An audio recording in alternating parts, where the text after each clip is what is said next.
ज्या नेत्याने या देशातले कुठलीही अट न लावता शेतकऱ्याचा सातबारा कोरा केला आणि कर्जमाफी ही संकल्पना या देशामध्ये पहिल्यांदा आणली ते आमच्या सर्वांचे मार्गदर्शक देशाचे नेते शरदचंद्र पवार साहेब यांनी घालून दिलेल्या विचारावरती काम करणारे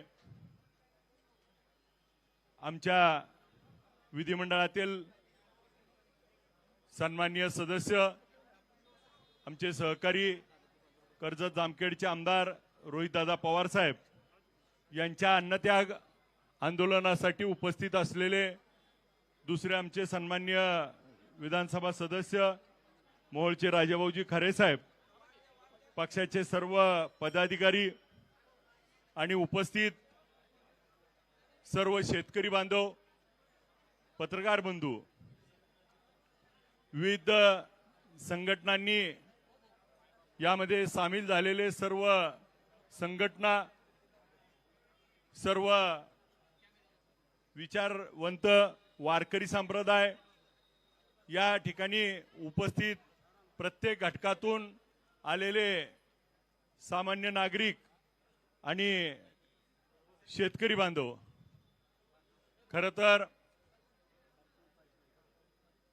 अधिवेशनामध्ये दादा सगळ्यात जास्त वेळा कर्जमाफीच्या बाबतीमध्ये मी त्या ठिकाणी लवंडे साहेब बोललो। आज दादांनी ज्या पद्धतीनं काही मागण्या मांडल्यात, ह्या कर्जमाफीमध्ये 2019च्या ज्यांना लाभ मिळालाय त्याला लाभ मिळणार नाही आणि मग 2019चीच परिस्थिती 2026 मध्ये राहिली आहे का हो?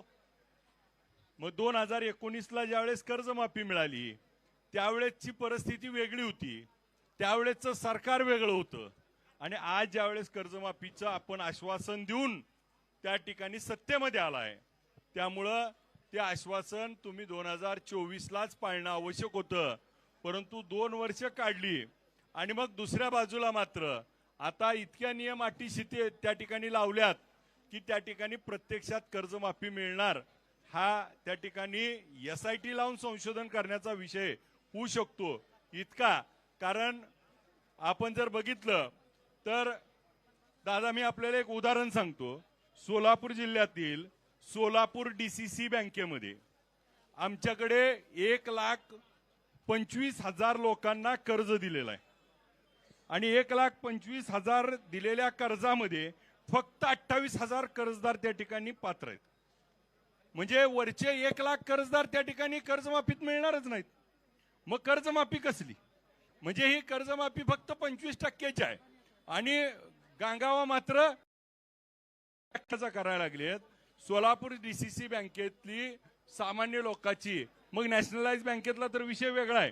म्हणजे एक उदाहरणार्थ जर 1.25 लाख लोकात 28,000 लोकांना कर्जमाफी मिळणार आहे तर ही कर्जमाफी फसवी नाही का?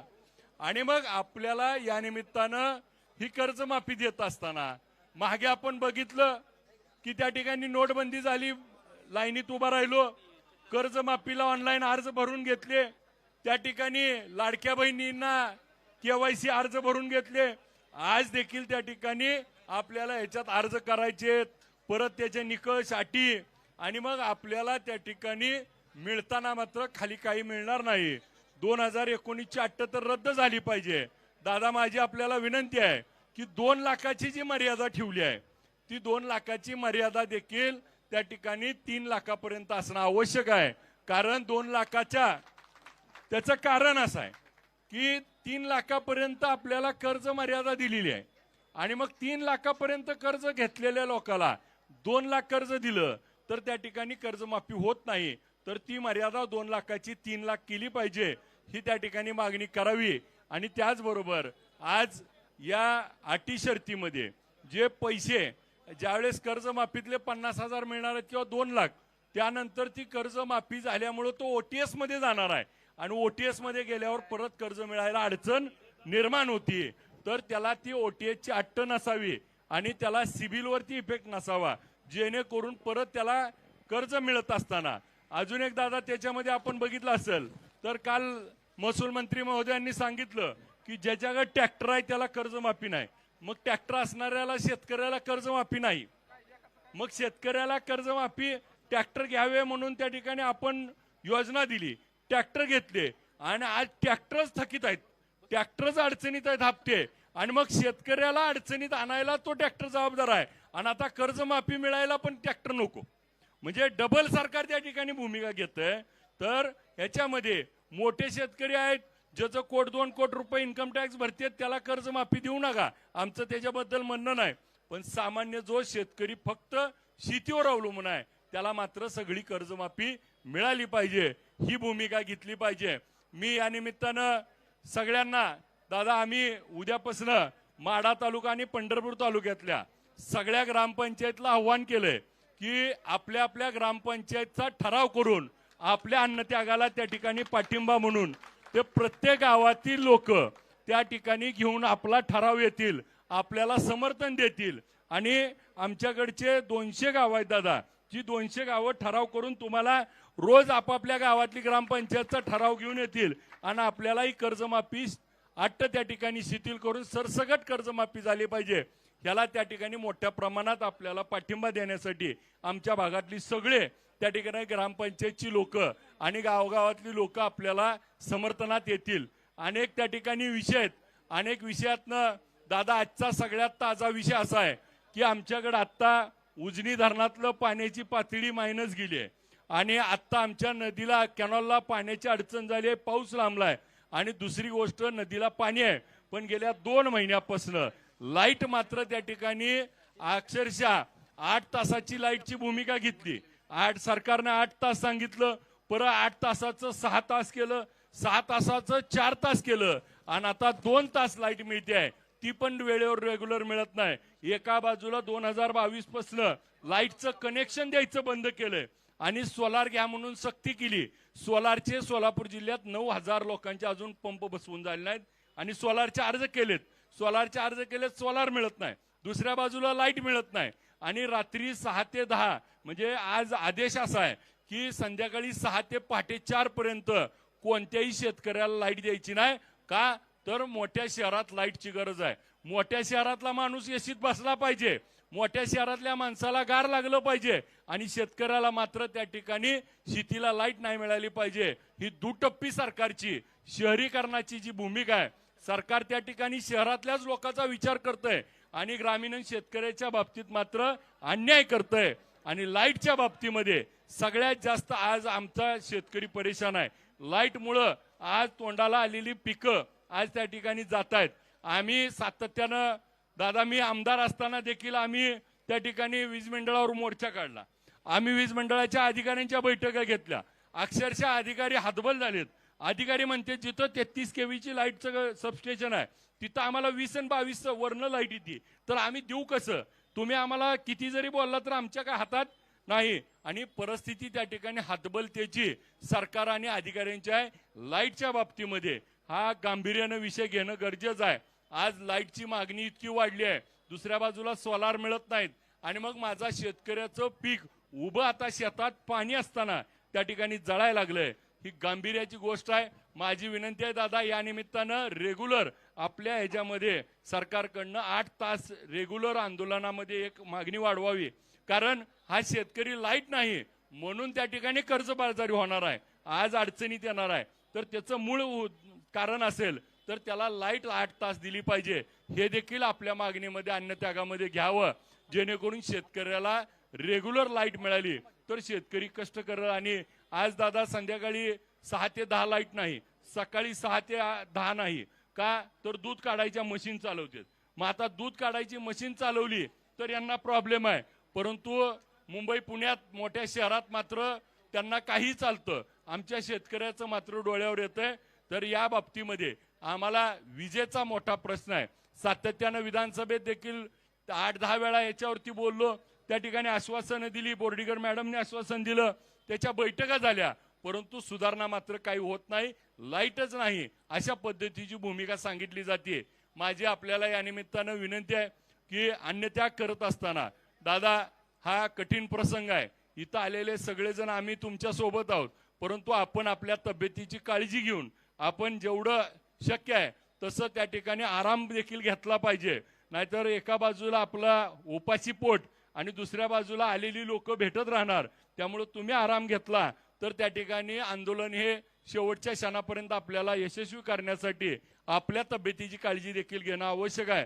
त्यामुळे आपल्याला आमचा एक मित्रत्वाचा सल्ला आहे पंकज नाना, की दादांनी स्वतःची काळजी घेतली पाहिजे. नाहीतर हे आंदोलन त्या ठिकाणी टिकलं तर त्या ठिकाणी नाहीतर आपल्याला त्या आंदोलनाकडे दुर्लक्ष करण्याचा प्रयत्न करतील, मोडून काढायचा प्रयत्न करतील. नाही पाणी त्याग नाहीच घे, नाही म्हणू नका, नाहीतर अजून तुम्ही काय तर वाढवू नका. आता हाय चाललेलं चालू द्या विलास नाना, चाललंय तसं चालू द्या. नाहीतर आज आपल्याला या निमित्तानं आज दुर्लक्ष होईल, आपल्यावर दबाव येईल, आपल्याला अनेक गोष्टी होतील. परंतु शेतकऱ्याचे पोरं म्हणून आम्हाला देखील आपण निवडून दिलं. आम्ही शेतकऱ्याच्या बाजूची भूमिका घेणारा कार्यकर्ता आहे. दादा सगळ्यात महत्वाचा आमच्या भागातला विषय असा आहे की द्राक्षाच्या शेतकऱ्याला काय झालंय तर 1 एकराला 6 लाखापेक्षा जास्त कर्ज काढावं लागते. का तर त्याचं 1 एकर होत नाही आणि मग तो 5 एकराला 25-30 लाख कर्ज काढलंय आणि दर वर्षी कर्जमाफी 1.5 लाखाची नाही तर 2 लाखाची येते आणि तो शेतकरी कधीच त्या ठिकाणी कर्जमाफीत बसत नाही. तर द्राक्ष या शेतकऱ्याला फळबागेसाठी ही विशेष त्या ठिकाणी पॅकेज दिलं पाहिजे आणि सगळी कर्जमाफी त्यांची झाली पाहिजे. कारण द्राक्षाचा शेतकरी सगळ्यात जास्त अडचणीत आहे. एकदा कोरोनात अडचणीत आला, त्या ठिकाणी मध्ये अतिवृष्टीत अडचणीत आला, अनेक वेळा द्राक्षाच्या शेतकऱ्याची वाट लागली आहे. द्राक्षाच्या शेतकऱ्यासाठी सगळी सरसगट कर्जमाफी केली पाहिजे, त्याला 2 लाखाची कॅप नसली पाहिजे. ही देखील अधिवेशनात आम्ही भूमिका मांडली आहे, उद्याच्या अधिवेशनात देखील आपण मांडूया. परंतु शेतकऱ्याच्या पाठीशी राहणारे आम्ही सगळे कार्यकर्ते आहे. कोण काय म्हणतंय आमच्याबद्दल तर दादा रोज बातम्या येत्या, पण बातम्यापेक्षा महत्वाचं आहे आम्ही आहोत शेतकऱ्याच्या बाजूनं. मी राष्ट्रवादी काँग्रेस शरदचंद्र पवार पक्षाचा आमदार आहे, मी त्या पक्षाचाच आहे. आणि उद्याच्या आपण अधिवेशनात जर बघितलं असेल सगळ्यात जास्त सरकारच्या विरोधात प्रश्न मीच विचारलेत आणि प्रत्येक विषयाला प्रत्येक प्रश्नाला त्या ठिकाणी सरकारच्या विरोधात बोलणारा मीच आहे. आणि या मागच्या निवडणुकीत देखील बघितलं असेल दीपक दादा सगळ्यात जास्त झरी टीका करणारा पण मीच होतो. परंतु काही गोष्टी आम्ही पण स्वाभिमानी माणसं आहे, पटलं तर पटलं नाही तर उडत गेलं अशातला आहे. त्यामुळे जिथपर्यंत पटतंय तिथपर्यंत आम्ही आहे. परंतु आमची विनंती आहे, शेतकरी आंदोलन आहे, शेतकऱ्याची आम्ही लेकरं आहे, शेतकऱ्याच्या पाठीशी आम्ही आहे. शेतकऱ्याचा कर्जमाफी सरसगट मिळेपर्यंत या सर्वांनी आंदोलनामध्ये सहभागी असलेले दादांच्या सोबतचे सर्व सहकारी यांचं सगळ्यांचं पंढरपूरला त्या ठिकाणी स्वागत करतो. माढा आणि पंढरपूर तालुक्यातल्या सगळ्या ग्रामपंचायती दादा आपल्याला त्या ठिकाणी कर्जमाफीच्या आपल्या आंदोलनाला पाठिंबा देण्यासाठी सगळे आपले ठराव घेऊन येतील आणि आपल्याला रोजच्या रोज त्या ठिकाणी पाठिंबा आमचा वाढता दिसेल. आपल्या या ताकदीला आम्ही देखील आपल्या सोबत आहोत एवढंच त्या ठिकाणी बोलतो. पंढरीचा पांडुरंग हा पाहतोय, पंढरीचा पांडुरंग हा शेतकऱ्याचा देव आहे, अन्नदाता आहे. त्या पांडुरंगाला त्या ठिकाणी नक्की या सरकारला सद्बुद्धी देईल आणि हा सरकारला त्या ठिकाणी तात्काळ हे निर्णय घेऊन रोहितदादाचं आंदोलन त्या ठिकाणी यशस्वी करण्यासाठी पंढरीचा पांडुरंग साथ देईल एवढी मी पांडुरंग चरणी प्रार्थना करतो. रामकृष्ण हरी.